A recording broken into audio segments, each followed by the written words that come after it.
वो अकड़े हुए कांधे अपने एक हाथ से सहलाता अस्पताल के इस मखसूस कमरे में दाखिल हुआ तो उसने सामने ही दोनों बाजू सीने पर बांधे उसे घूरने में मसरूफ थी। तना करती वो इस कदर फनी लग रही थी कि अब्दुल्ला सिकंदर की बेसाख्ता हंसी छूटी थी। इसे खुद की तरफ देखते हुए हंसता हुआ पाकर जोहा का चेहरा गुस्से से सुर्ख हो गया।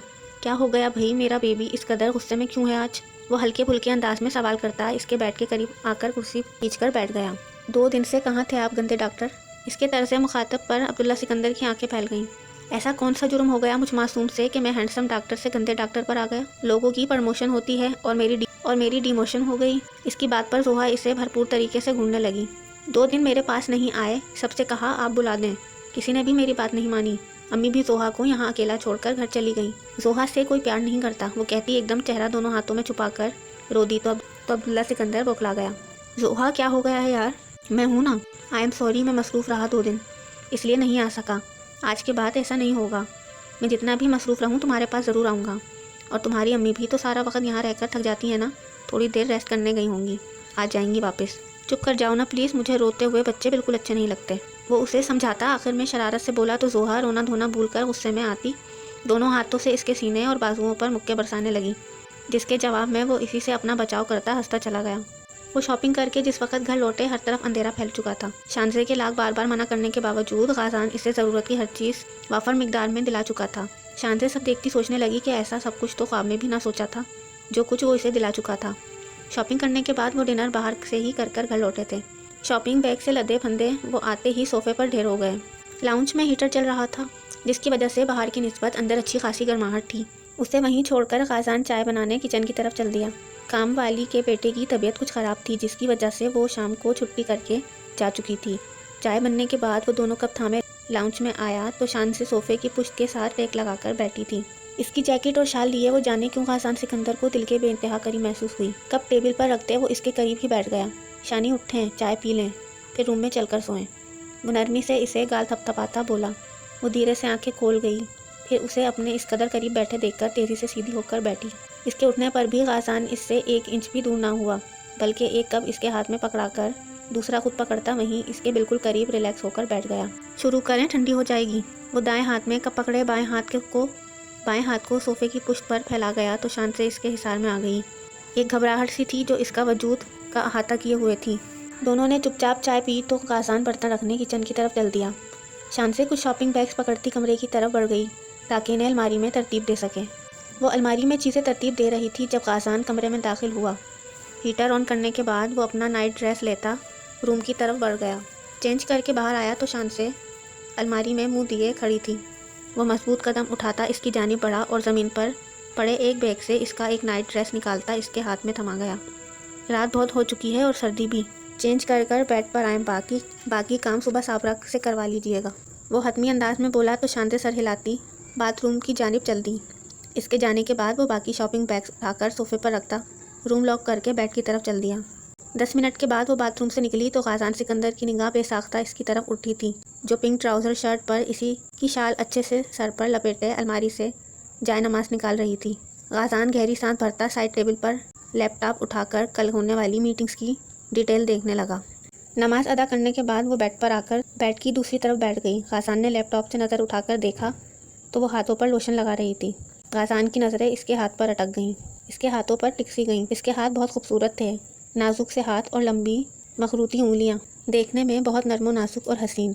वो लैपटॉप बंद करके वापस रखता इसकी तरफ रुख मोड़ गया। फिर दिल में जाने क्या समाई के हाथ बढ़ाकर इसका नाजुक हाथ अपने मजबूत हाथ में थाम गया। वो जो लोशन वापस रख रही थी इसकी जुर्रत पर रुक सी गई। वो इसका हाथ अपने लबों के करीब ले जाकर अपने लबों के करीब किए जाता इसकी शफाफ हथेली चूम गया तो शानसे जलाल के बदन में एक लहर सी दौड़ गई।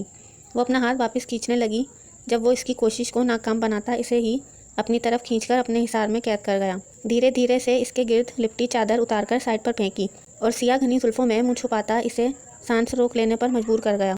मिट्टी की खुशबू हवासों पर सवार होती जा रही थी। वो हलक तर्क करती कुछ बोलने की कोशिश करने लगी जब वो इसके लबों पर उंगली रखता इसे मुकम्मल तौर पर खुद में कैद कर गया। यकीन रखें, वो लफ्ज़ी जवाब देता वो कमरे की बत्तियां गुल कर गया तो शान से जलाल की आंखों से एक आंसू टूटता इसके गालों में जज्ब हो गया। अगली सुबह इसकी आंख किसी की सिसकियों की आवाज़ पर खुली थी।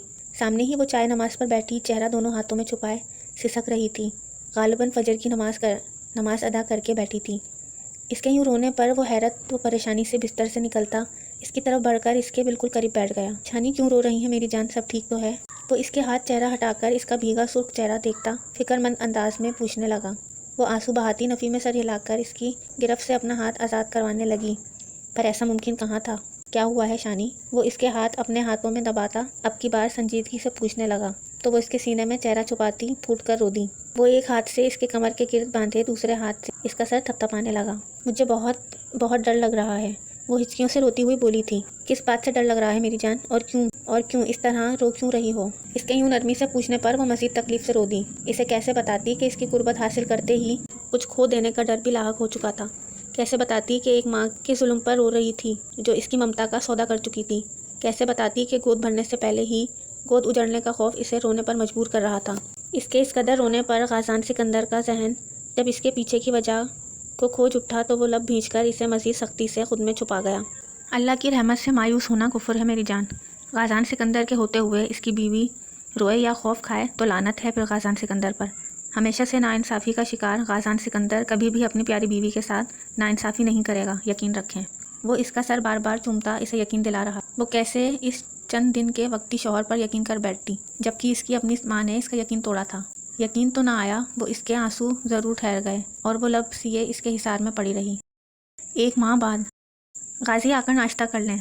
वो जो तेज़ तेज़ हाथ चलाता फाइल्स इकट्ठी कर रहा था शांति की आवाज़ पर बैग में डालता किचन की तरफ बढ़ गया। बहुत लेट हो गया हूँ मीटिंग के लिए यार, ऐसा करें बस ये जूस डाल दें, गिलास में नाश्ते का वक्त नहीं है। वो शर्ट के बटन बंद करता उजलत भरे अंदाज में बोला तो शांत नफ़ी में सर हिलाती फ्रेश जूस गिलास में डालने लगी। वो कुर्सी पर बैठकर जूस पीने लगा तो वापस मुड़ गई। जूस पीने के बाद वो वापस कमरे में चला गया।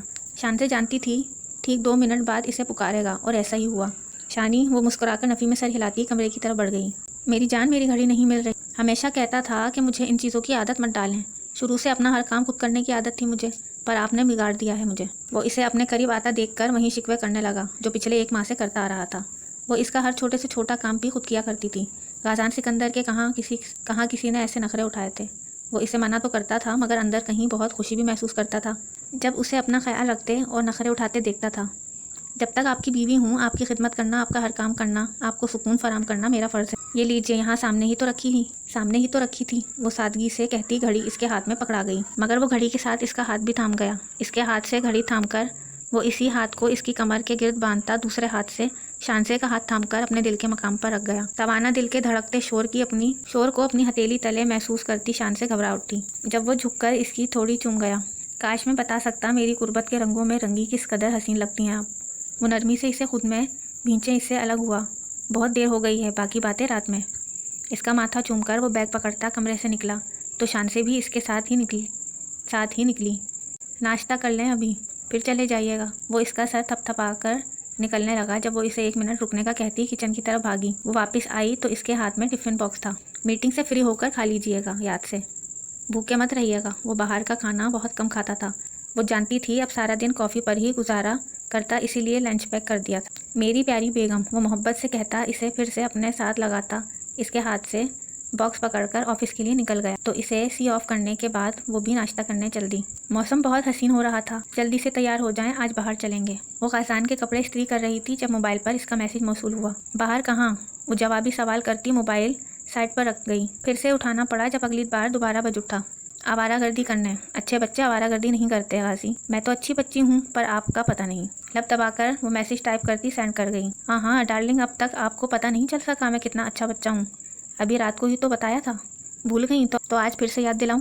इसके शरीर मैसेज पर शांसे रात के मंदिर सोचती और फिर इसकी बेबाकी पर सुर्ख पड़ गई। शुक्र था वो सामने मौजूद ना था देखने के लिए। बाकी का बाद में शर्मा लीजिएगा, मुझे मेरे सवाल का जवाब दें। इसके मैसेज पर वो मोबाइल को घूर कर रह गई। बहुत ख़राब होते जा रहे हैं आप, कब तक रेडी रहूं? वो घड़ी पर एक नज़र डालती अगला मैसेज कर गई। बस घंटे तक निकल रहा हूँ ऑफिस से, मेरे आने तक रेडी हूँ बिल्कुल, और डिनर बाहर से ही करेंगे। इसके मैसेज पर वो गहरी सांस भरती इस्त्री बंद करती किचन की तरफ बढ़ गई। उसने रात में पकाने के लिए मटन बाहर निकाला था क्योंकि गाजी को बहुत पसंद था मटन। वो पैकेट वापस फ्रिज में रखती अलमारी की तरफ बढ़ गई ताकि आज पहने जाने वाले कपड़े सिलेक्ट कर सकें। कैंसर? अल्फाज बेयकीनी की मानिंद लबों पर आज़ाद हुए थे। जी कैंसर, आप छाती के कैंसर की दूसरी स्टेज पर हैं। डॉक्टर गहरी सांस भरती अफसोस से इस पर नज़र डाल गई। लेकिन डॉक्टर साहिबा, मुझे तो अभी कुछ माह पहले ही ये सब महसूस होना शुरू हुआ है। तो इतनी जल्दी दूसरा स्टेज? इनके अल्फाज के साथ साथ आंखों में बेयकीनी तहरती साफ नज़र आ रही थी, क्योंकि अलामत देर से पता चलनी शुरू होती हैं। डॉक्टर की बात पर वो गहरी चुप साध गई। इसके बाद डॉक्टर बोलती रही और वो अनजान आंखों से इसे देखती गायब दिमागी से सुनती रही। वो जिस वक्त अपार्टमेंट में दाखिल हुआ, हर घड़ी खामोशी छाई हुई थी। बैग लाउंज में ही रखता वो टाई नॉट ढीली करता कमरे की तरफ बढ़ गया। सर्दी का मौसम था, इसलिए बेडरूम का दरवाज़ा बंद ही रहता था। वो दरवाज़ा खोलकर कमरे में दाखिल हुआ तो सामने ही वो जाने अजीज़ अलमारी के सामने खड़ी इसके कपड़े निकाल रही थी। इसकी पुश्त देखते ही खाजान का दिल धड़ धड़ करने लगा। सुर्ख पैरों तक जाती रेशमी फराक पहने, बालों को जोड़े में कैद किए वो अपने काम में मसरूफ़ थी। वो आवाज़ निकाले बगैर खामोश कदम उठाता एन इसकी पुश्त पर जा खड़ा हुआ। इसकी खुशबू से इसकी मौजूदगी महसूस करती वो मुड़ने ही वाली थी जब वो पीछे से इसे अपने मजबूत बाजुओं के हिसार में कैद करता इसके कंधे पर थोड़ी जमा गया। गुड इवनिंग प्यारी बेगम। वो झुककर इसके कंधे को नरमी से चूमता वापस थोड़ी वहीं रख गया तो इसके लम्स पर वो मुस्कुरा दी। रंगत ना चाहते हुए भी गुलाबी पड़ गई थी। गुड इवनिंग सरताज, धीमे सुरों में बोलती वो इसका मूड मज़ीद फ्रेश कर गई। जानम तैयार होने को बोला था, क़यामत बनकर अपने कमज़ोर दिल खादिम पर बिजलियाँ गिराने का नहीं। इसका रुख मोड़कर इस पर पुरजोर निगाह डालते वो शौक़ी से बोला तो वो इसे घूरने की नाकाम कोशिश करती इसके सीने पर दोनों हाथ रखती इसे पीछे करने लगी, मगर खासान इसका वही हाथ पकड़कर अपनी पुश्त पर ले जाता बांध गया। सच बताएं, यूं बन सवर कर मज़ीद अपना असीर करना चाह रही हैं ना? पर यकीन करें, असीरी की आखिरी हद तक आपका असीर हूँ मैं। वो इसके करीब तर झुककर इसके कानों में सरगोशी करता इसे मुस्कुराने पर मजबूर कर गया। मज़ीद पेशकदमी करता कमरे का दरवाज़ा यकदम धाड़ किया